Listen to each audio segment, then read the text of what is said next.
Hello and welcome to the Real Talk Show today, the 11th of August in 2023.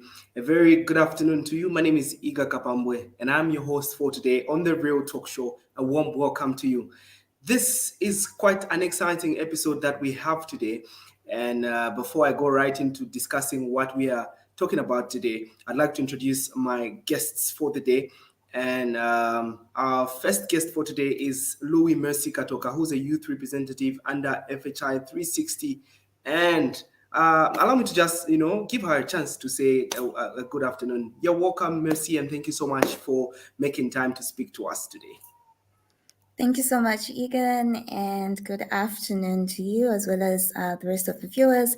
It's so great to be on this show and looking forward to the deliberations of the show. Thanks. Thank you so much, Louis.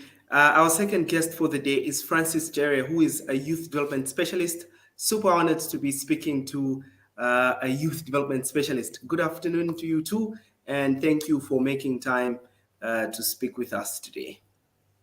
Good afternoon to you too, Iga, and fellow panelists, guests, and to the young people that are joining us on this live stream. Very happy to be here. Thank you. Thank you so much. And our sign language interpreter for the date is Chancellor Shadrick, all the way from Kwame Nkrumah University. And I would also like to appreciate him for making time to sit with us and do what we are doing today. So as usual, the Real Talk Show is about getting into issues that are quite crucial and important for us young people. And these are conversations that are vital for us to have. And today we're discussing green skills among the youth. Why are they important and what role do they play in achieving sustainable development? Now, a brief background to what we are discussing today. The world commemorates the International Youth Day on the 12th of August, and today being the 11th of August, it means we will be commemorating this International Youth Day tomorrow. So we join the globe in discussing the theme that we currently have, which is around the fact that young people ought to have green skills if we are going to have a sustainable future. So that is what we are discussing today. And some of the key terms in the theme are the green skills and sustainable development. So we will start our conversation by defining what we mean when we say green skills. So allow me to start with Louis. What is your basic understanding of the term green skills? Okay, thank you so much for that question. So my understanding of green skills is that these are skills that actually help preserve the natural environment and natural resources as well, and they bring about a greener change as well as combat the effects of climate change. And they are specific, they are generic as well as transformative, but they're also essential for us to be able to build a society that is socially, economically, as well as environmentally just and cares for human as well as non-human world, which is water under the sea, but also reduces the impact of human activities on other species. Thank you. Thank you so much. Thank you so much. I love the fact that you brought out the economic, the social, and the environmental aspect, because to my knowledge, those are the four, the three pillars of environmental protection. So I'd like to just move forward and look into what sustainable development may be. Now, this question is coming to you, Francis.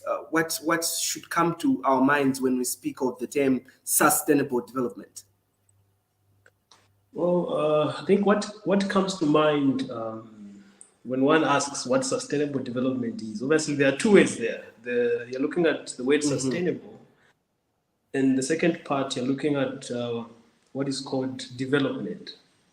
So when you put those two together, let's start from there. So sustainable development, according to the International Institute for Development Studies, they defined it as development that meets the needs of the present without compromising the ability of future generations to meet their own demands. So in other words, you would say that this is a development that is responsible. Yes, development is good. It's nice to make money. It's nice to do business that gives you a lot of money. But when we bring in aspects of sustainable or responsibility, we're saying, how are you impacting the current environment? How are you impacting the future generations? Are you being responsible in the way you're producing goods? Are you being responsible in the way you're implementing your projects?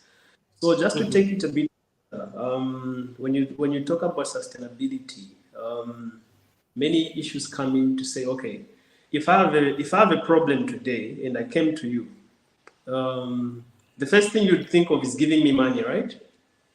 Or if I didn't have sugar, you would give me sugar. You would give me whatever that I'm lacking. But if you give me skills to produce that sugar, or if you gave me skills to make that money, then your help is now sustainable. It's because it's going to help me today, and because I have that skill, it's going to also impact the future in a way that it will be self-sustaining. So really, sustainable development is a very interesting concept, especially in this subject that I think we're looking at. Yes. So I think let me end there and throw it back to you. Thank you. Thank you so much. Now, quite interesting. You have spoken about the fact that we ought to behave responsibly, and I'm assuming that there has to be some irresponsible behavior somewhere for us to say sustainable development is going to happen if we behave, responsibly. So, what are some of the activities or behaviors amongst people that could deter sustainable development? Okay, so I think you put it quite well, flipping the coin to say if we're looking at the concept of sustainable development or responsible behavior in terms of development of projects, it means there must be an opposite. There must be people doing otherwise, which is harming the environment. And if we're to look at some practical examples today, I think it's not a secret. These are things we see even as we go in our communities. When people are burning their garbage in their backyards, when we see some of the big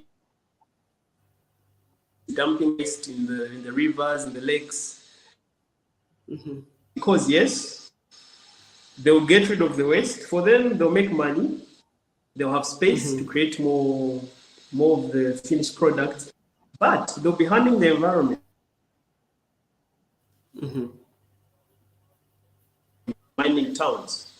When you go in these towns, oh my word, there's activity. First of all, people became so dependent on these mining corporations.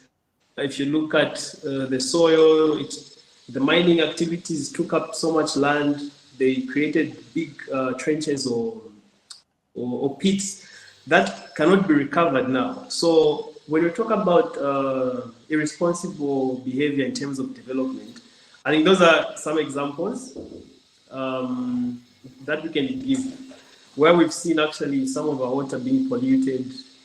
We've lost some of the life. We've lost life in the lakes. We've lost some fish. So it's broad. This behavior can be seen everywhere. We know that seasonally, the Ministry of Fisheries and Livestock, they impose a ban to say, okay, in this period, please, there's no fishing because we need to allow the fish to reproduce. We need to allow the lakes, the rivers to replenish themselves, the ecological system to recycle itself.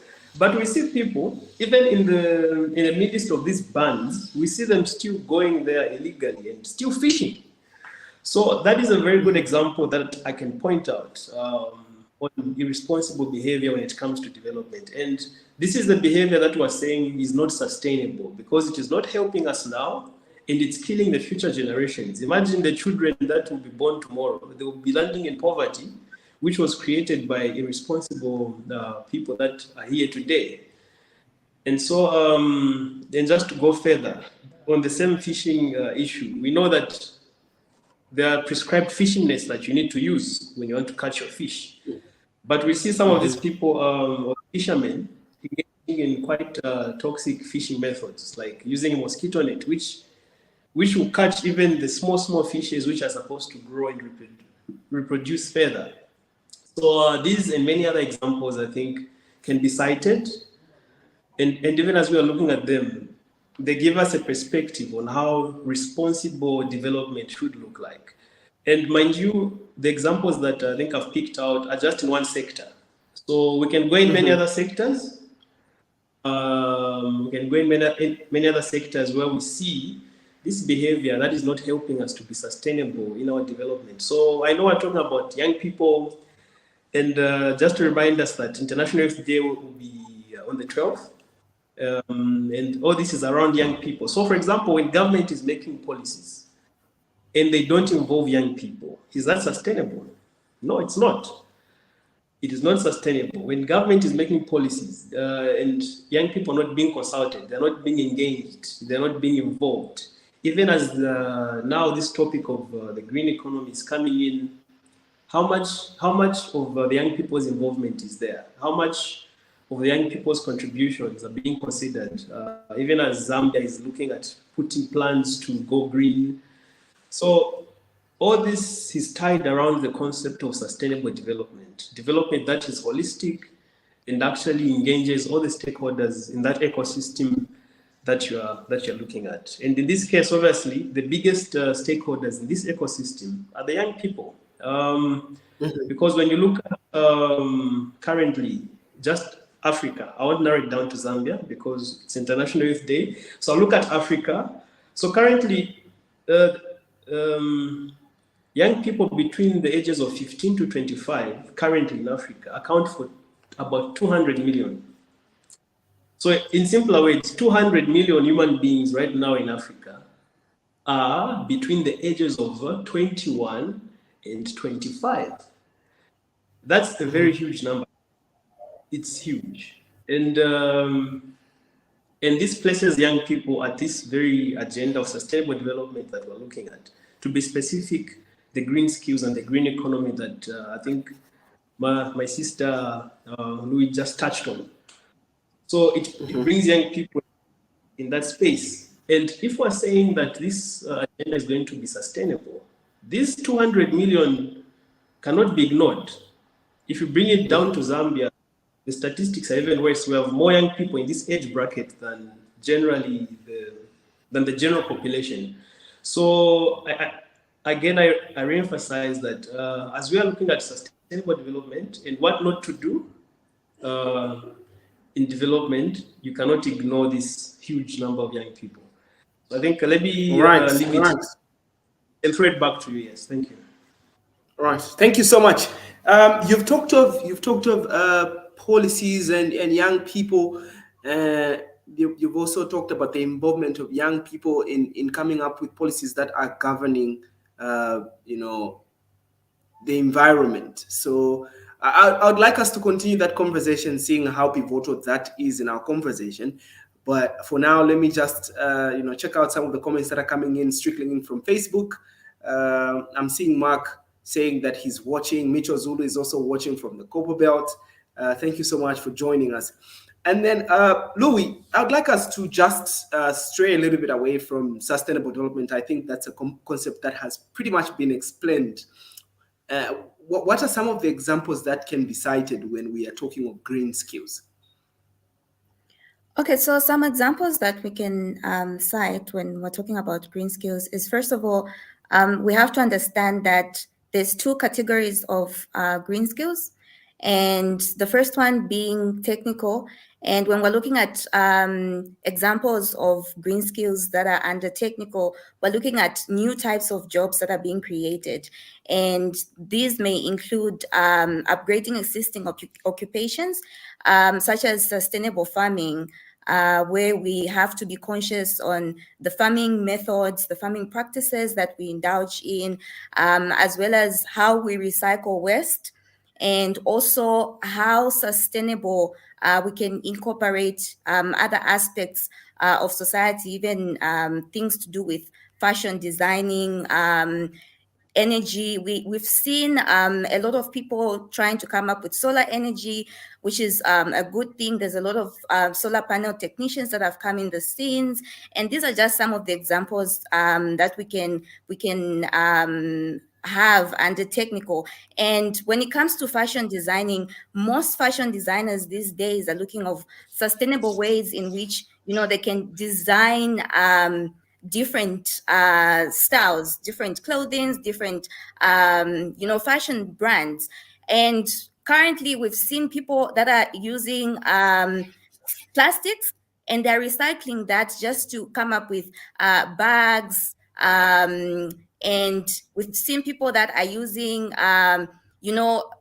waste, they're recycling it and just trying to come up with innovative ways on how else these waste can be used. We've seen people using it for agriculture, for farming purposes, and all that. So examples are actually quite a lot. And all in all, we have to also look at being environmentally aware and also willing to learn about sustainable development as a whole, and also looking at how this can be incorporated even when it comes to systems, as well as risk analysis, as well as interpretation and understanding of the need to change the measures, and come up with innovative skills, innovative ways, and just identify opportunities and create new strategies to respond to greener challenges. But then also another category is transversal green skills, and these are just soft skills. And these soft skills may include moving closer to adjusting society, where we get to embrace diversity and inclusion, teamwork, problem-solving skills, coordination skills, communication skills, as well as negotiation skills that we can use in order to just discuss matters of conflicts, how to resolve conflicts, how to resolve complex contexts, complex situations, and just how marketing skills can be used to promote greener products as well as services in general. Thank you so much, Louis. One of the things that you've talked about is the fact that there may not be enough. You talked about the sensitization on environmental protection. So my question basically is, because I'm well aware, I've gotten the chance to look at some of the policies or some of the laws. Now, before I talk about that, let me first read Mitchell's comment, who's saying, interesting topic. Talking about green skills, I feel important jobs like farming have been packaged in a discouraging way. If you look at posters and billboards about farming, all you see is a dirty, poor farmer, which I feel is not encouraging enough for the younger generation. In order to flag off interest in farming for young people, let us make farming more sexy in posts. All right, thank you so much for coming through, Mitchell. Rebecca Mulenga is following from Choma's Southern Province. Thank you so much, Rebecca, for following us. Make sure that you tag your friends and family. Share this post as well. Interesting topic, guys, watching from Choma. All right, thank you so much, Hope Malambo, for commenting. Mark Sikonda Hebrews is also following from Choma's Southern Province. Thank you so much for tuning in. Now, Louis, I had just started addressing one of the comments that you made. You talked of the fact that there is need for enough information to be out there about protecting the environment. Uh, now I know I've looked at some of the laws. I've looked at the Environmental Management Act. I've looked at the Urban Region and Regional Planning Act. Those are some of the acts that protect the environment and how we should look after the environment for a sustainable future. Do you think that there is enough information out there or being circulated by key players like the government about protecting the environment? Because for all I know, the information is there, the laws are there, the policies are there. Do you think enough is being done about the information being out there? Okay, so I think basically the information is there, it is available, but then it takes us, as young people to take keen interest in, pursuing that information and applying it. So the information is available, but then the issue is, what are we doing with that information? Are we putting that information into practice? Are we applying that information in our daily lives? As young people, we can, if we feel that information is not being used, we can actually choose to find ways of raising awareness about the information in our communities, in our societies. Young people are full of energy. We are into activism, we're doing a whole lot, and we can just use this energy that young people have for a positive impact, and just ensure that this information is made available even to other people that might not have access to this information. Because the other issue is access. Information is there, but then the question is, does everybody have access to this information? When you look at young people in rural areas, do they have access to this information? Are they aware that this information exists? So we have to take it upon ourselves as the young people that are aware about this information. You just highlighted that you are aware of this information. So it's up to you and I and the rest of other young people to actually ensure that we share this information, disseminate this information in our communities, share it with other young people, and now start putting it into practice, so that we start attaining, or we start seeing the future, the sustainable development, the sustainable future that we want to see for ourselves. Now, thank you so much for addressing how young people ought to strategically position themselves in terms of protecting the environment, in terms of raising awareness on, the policies and the rules that govern environmental protection. Now, one of the crucial things is that we keep addressing young people, green skills, and sustainable development. So one of the biggest questions that one would ask is, how crucial are these green skills among the youth in achieving sustainable development at national and global level? That is, I think I'd like to start with you, Francis, before I get back to Louis. How crucial are these skills among the youth if we're going to achieve sustainable development at national and global level? Okay, so when you're looking at this perspective, I think it's on different levels. So there's the way the experts are looking at it. Experts, I mean people who are in these offices, the ministers, the permanent secretaries, how they're looking at these young people from afar and saying, okay, these young people have to study green courses. These young people have to do this. And then there's that perspective. And then there's also the perspective of the parents. For example, how parents looking at it? Is this issue ripe for the parents? What is their perspective? Are they positioning their own children towards that? Are they seeing what the technocrats are seeing? And then there's the young people themselves. What are the young people seeing? What are they listening to? Where are they? How are they placing themselves? So, which is what I'm saying, it's on different perspectives. And I think for the longest time, this is where we've had a challenge, where the issue, I like to call it ripening the issue. Is this issue of young people engaging in green activities ripe among the young people themselves? if it's ripe amongst themselves, is it ripe amongst their parents, the enablers? We call them enablers because they enable them to go to school and everything. And then at the same time, at the technocrats, is this issue of putting young people at the center right? So usually we miss it because these different constituencies, there could be more. I've talked about the young people themselves, their parents or their guardians, and the government and the UN and the people giving the money. Because each of these three have got different and unique perspectives as to how they're looking at it. So the first question probably that would want to answer is, how much work has been done to ripen? How much engagement has been there from the technocrats to bring these young people close, to make agriculture look sexy? I like what that comment.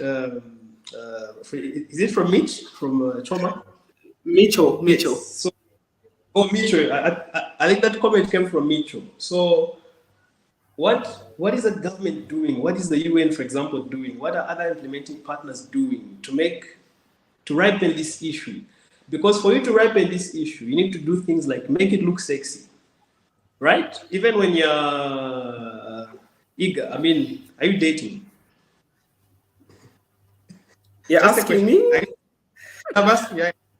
Okay. I've had a girlfriend before. Okay, great. Yeah. So, guys, relate, because as guys, when we're going after a woman, there are certain things that you do to make yourself look attractive. Even though you're not, right? You might not be very that attractive, but there are things that you would do. I mean, you get the most, okay, not the most expensive, but you get a good perfume, you get nice kicks, canvas, nice attire. And then, even though the girl was not interested in you, I mean, when she looks at you, she's like, hey, okay, so this guy's been around all this while. Anyway, let me pay attention to him.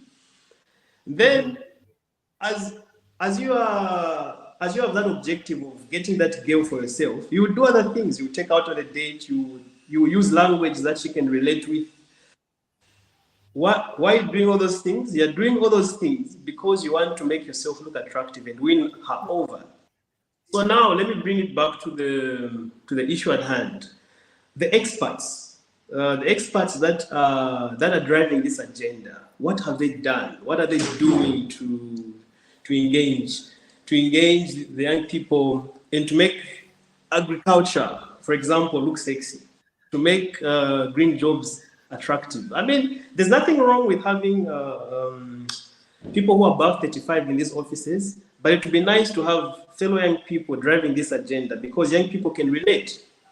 If you bring a young minister of green economy and environment, more young people will actually listen because a young person has more informal authority over fellow young people, for example. So, yes. So Francis, how crucial is it that young people should be there? Basically, what role are they going to play if we focus on, if we invest time and energies in making sure that young people get knowledge about, protecting the environment?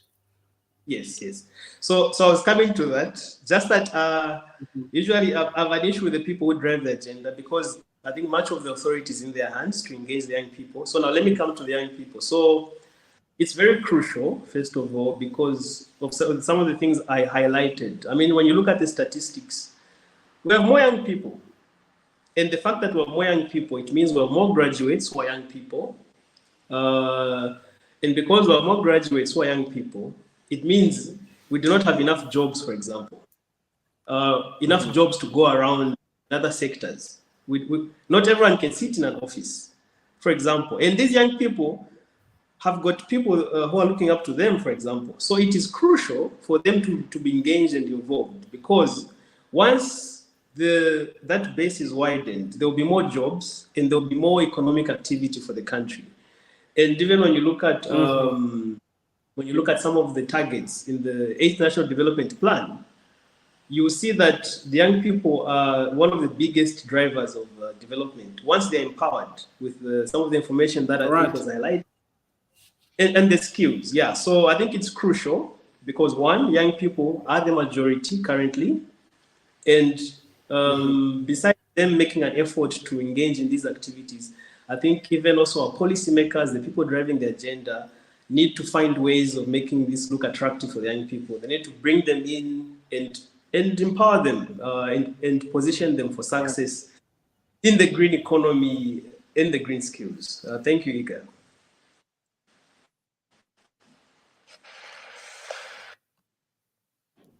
Allow me to just take some time to read the comments that have come through from our online audience, those watching us on Facebook, those watching us on YouTube.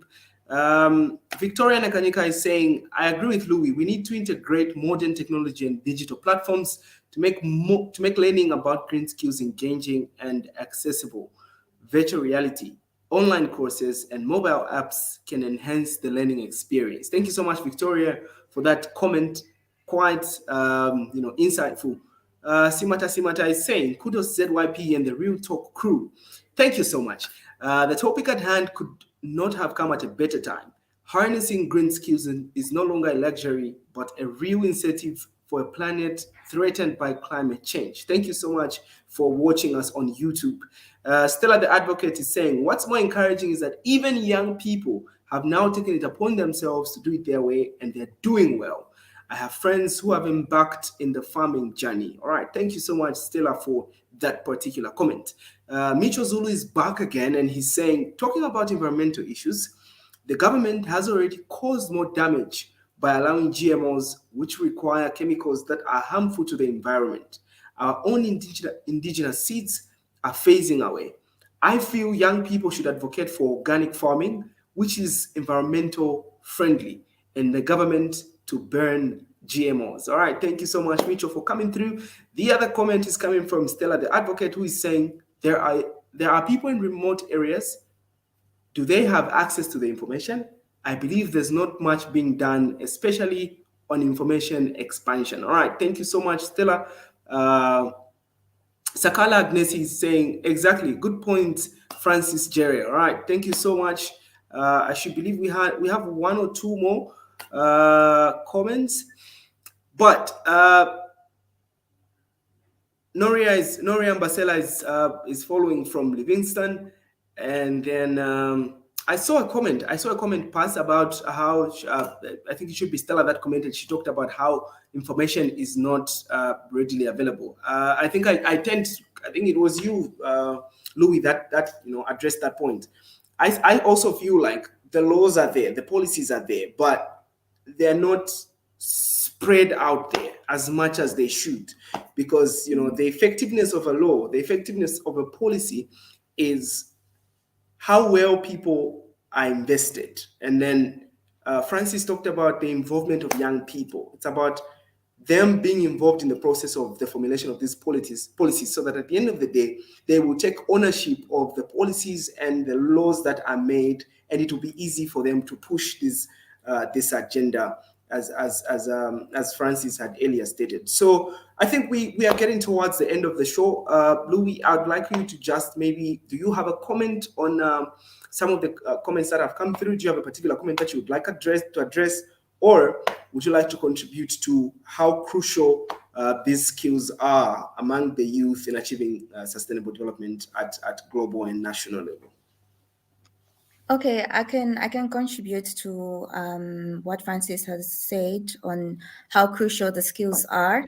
So personally, I feel the green skills are very crucial, because we've seen the effects that climate change has had, the impact that it has had has greatly affected young people, the health of young people, especially those that are living with HIV and vulnerable populations.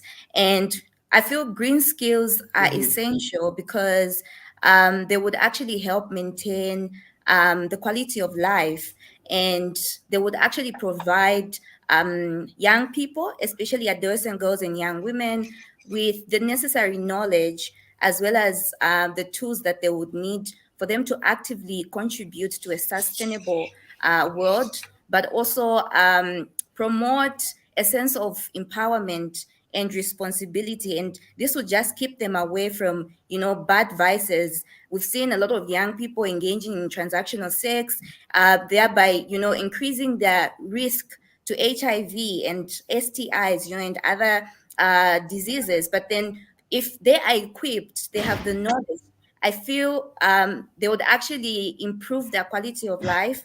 And if young people have these green skills, they can be able to address the impact that climate change has also on issues of food security and access to healthcare services, as well as healthcare products.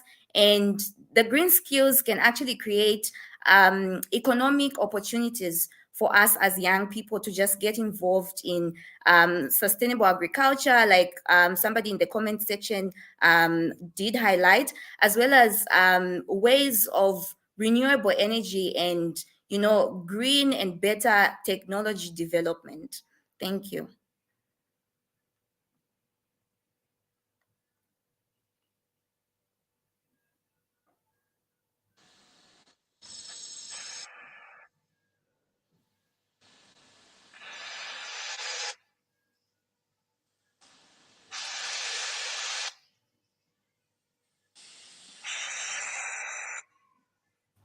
Egan, I think you're muted. Can't hear you. Sorry. Okay. All right. I was saying thank you so much for that particular comment. Thank you so much, Francis. And thank you so much, Shadrach, for helping us interpret what we've been discussing today. This has been quite an exciting show, and I'm looking forward to next week's, which is happening and 14 hours on Friday. So the Real Talk Show comes to you, and we are available on Facebook and YouTube. Remember to tell your friends about it, and tell these friends to tell their friends about it too. Thank you so much, Louis. Thank you, Francis. And thank you, Shadrach. Good afternoon. Thank you so much, Louis. Thank you, Chansa.